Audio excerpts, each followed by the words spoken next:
काफी रात हो चुकी थी और कुणाल अकेले ही ऑफिस से घर वापस आ रहा था। रास्ते में से कोई ऑटो, कोई बस दिखाई नहीं दे रही थी। कुणाल बस चलता जा रहा था, पर उसका घर अभी भी काफी दूर था। थोड़ी दूर चलने के बाद जब कुणाल एक सुनसान सड़क से गुजर रहा था, तो उसे कुछ भी ठीक नहीं लग रहा था।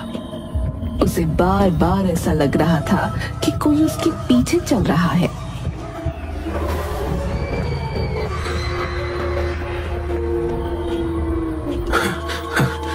अरे, बार बार मुझे ऐसा क्यों लग रहा है जैसे मेरे पीछे कोई चल रहा हो।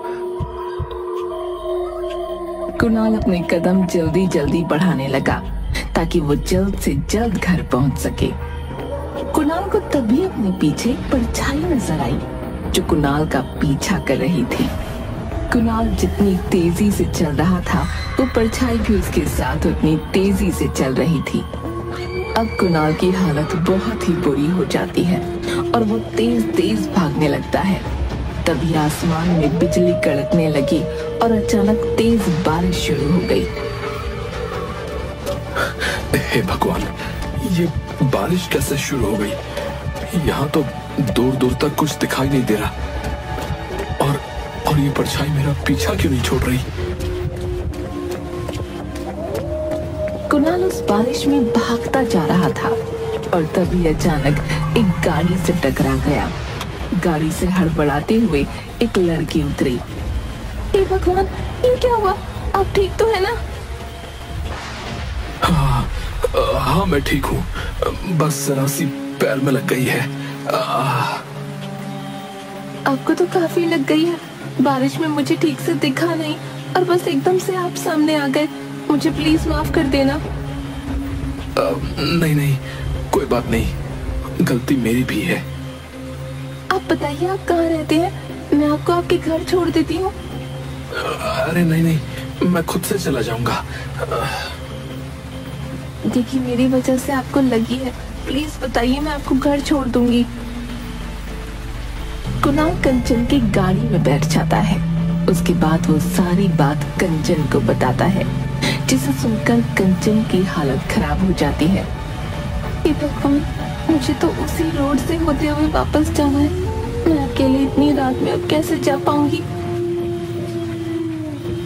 अगर आपको एतराज ना हो तो आज रात आप मेरे घर रुक सकती हो और सुबह चली जाना।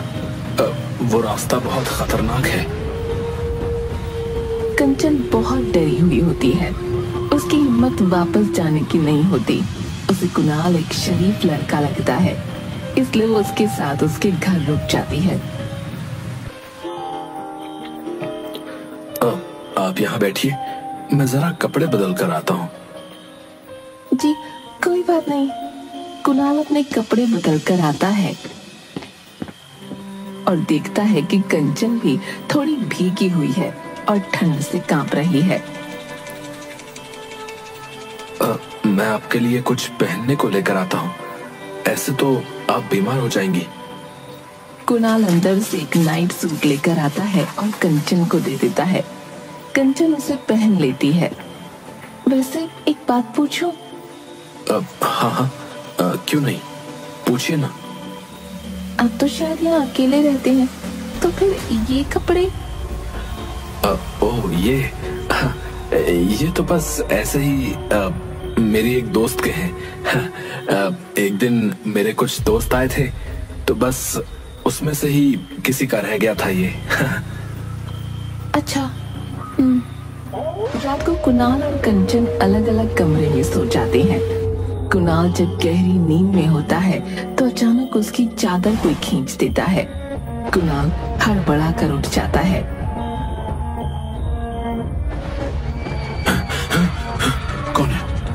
कौन है यहाँ? कौन है?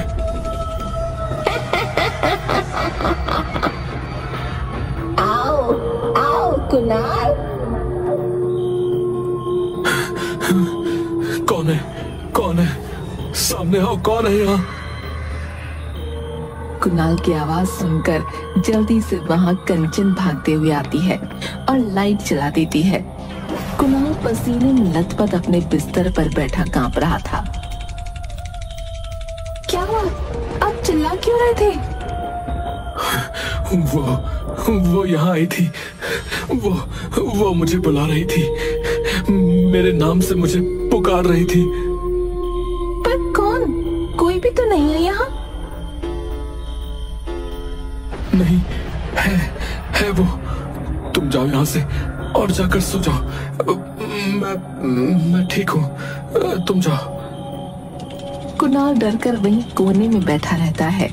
कंचन के जाने के बाद कुणाल की नजर फर्श पर पड़ती है, जिसे देखकर उसके होश उड़ जाते हैं। फर्श पर उल्टे पैरों के निशान होते हैं। हे भगवान, ये कैसे हो सकता है? नहीं, ये सच नहीं है। ऐसा नहीं हो सकता। मैं ये किसको घर ले आया? मैं अब क्या करूं? जिससे बचकर मैं भाग रहा था, मैं उसे खुद ही अपने घर ले आया। कुणाल जल्दी से अपना फोन ढूंढने लगता है और अपने दोस्त को फोन मिलाता है, पर उसका फोन ही नहीं लगता। उसके बाद वो चुपके से अपने कमरे से निकलता है और घर से बाहर जाने की कोशिश करता है। वो तभी पांव आगे बढ़ ही रहा होता है कि उसकी नजर रसोई में पड़ती है, जहां कंचन कुछ खा रही थी। कुणाल झांक कर देखता है तो उसके होश उड़ जाते हैं। कंचन बिल्ली के बच्चे को खा रही थी। हर तरफ खून फैला था। ये देखकर कुणाल वहीं का वहीं खड़ा रह जाता है और जैसे ही वो अपने पैरों को वहां से हिलाने की कोशिश करता है, तभी कंचन खून से लथपथ मुंह लेकर पीछे मुंडी घुमाती है। आ गए तुम? मैं कब से तुम्हारा इंतजार कर रही थी। देखो ना, मुझे कितनी भूख लग रही थी और खाने को कुछ भी नहीं था। तो तुमने ये बिल्ली यहाँ बैठकर दूध पी रही थी। मुझे गुस्सा आ गया और मैंने इसे ही पकड़कर खा लिया। हे भगवान, आखिर कौन हो तुम? क्यों मेरे घर आई हो? मैंने तुम्हारा क्या बिगाड़ा है? तुमने मुझे नहीं पहचाना कन्नू? तुम भूल गए मुझे? कन्नू? इस नाम से तुम मुझे बस प्रिया बुलाती थी। तुम प्रिया हो? हाँ, प्रिया हूँ मैं। कैसे भूल सकते हो तुम मुझे? याद करो सब कुछ, याद करो वो दिन। क्या हुआ प्रिया? तुम इतने गुस्से में क्यों? प्लीज एक बार मेरी बात तो सुनो। नहीं सुननी मुझे तुम्हारी कोई बात। तुम कभी मेरी कोई बात सुनते हो क्या? अच्छा बाबा, अब से मैं तुम्हारी सारी बातें सुनूंगा और मानूंगा भी। देखो, मैं यहीं बैठा हूँ और आज बस तुम्हारी ही सुनूंगा। देखो, मेरी शादी होने वाली है, इसलिए अब मैं तुमसे बात नहीं कर सकती हूँ। देखो, ये सब बेकार की बात है प्रिया। मैं तुमसे ही शादी करूंगा और अभी मेरी बड़ी बहन से पहले मेरी शादी नहीं हो सकती। तो मैं क्या करूँ? उस कलूटी अपाहिज के चक्कर में क्या मैं जिंदगी भर बैठी रहूं? प्रिया, बस करो। तुम्हारी हिम्मत कैसे हुई ये सब बोलने की? हाँ, वो तो है ही मनहूस। मैं जा रही हूँ अभी के अभी, और दोबारा मुझे अपनी शक्ल मत दिखाना। हाँ जाओ, और मैं मर जाऊंगा पर कभी वापस नहीं आऊंगा। तुम तो चली गई थी ना मुझे छोड़कर? हाँ, गई थी और रोड पर बारिश में खड़ी तुम्हारा इंतजार करती रही कि शायद तुम आओगे, पर नहीं। घंटों हो गए तुम नहीं आए। फिर मैंने उसी सड़क पर एक ट्रक के आगे आकर अपनी जान दे दी। क्या कह रही हो तुम?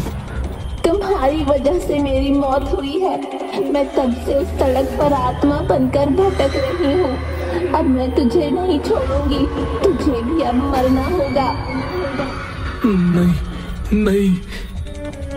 कुणाल वहां से अपनी जान बचाकर भागता है और जैसे ही वो दरवाजे तक पहुंचता है, वैसे ही दरवाजा अपने आप बंद हो जाता है। कुणाल इधर उधर भागने लगता है, पर चारों तरफ से सारे खिड़की दरवाजे बंद हो जाते हैं। कुणाल कहीं से भी बाहर नहीं जा पा रहा होता। उसे समझ नहीं आता कि अब वो करे तो क्या करे। अब मैं तुझे यहाँ से जिंदा नहीं जाने दूंगी।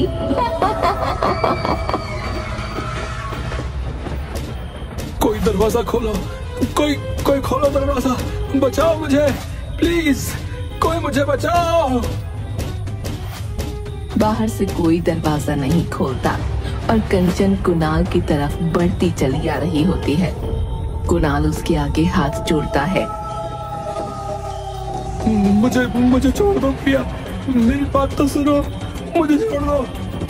प्रिया के सर पर खून सवार होता है। वो कुणाल की गर्दन पकड़ने ही वाली होती है कि तभी कुणाल वहां पर रखा फूलदान उसके सर पर दे मारता है। कंचन वहीं गिर जाती है और बेहोश हो जाती है। मुझे जल्दी कुछ करना होगा, पर मैं क्या करूं? कुणाल बाहर भागने का सोचता है, पर फिर अचानक उसका ध्यान कंचन के बैग पर पड़ता है। कुणाल बैग खोलकर उसमें उसका सामान देखने लगता है। उसमें कंचन की एक फोटो मिलती है। उस फोटो में कंचन और प्रिया साथ में खड़े होते हैं। अब ये क्या है? कंचन और प्रिया एक दूसरे को जानते हैं और ये पीछे तो राहुल खड़ा है। हेलो राहुल, मैं कुणाल बोल रहा हूँ।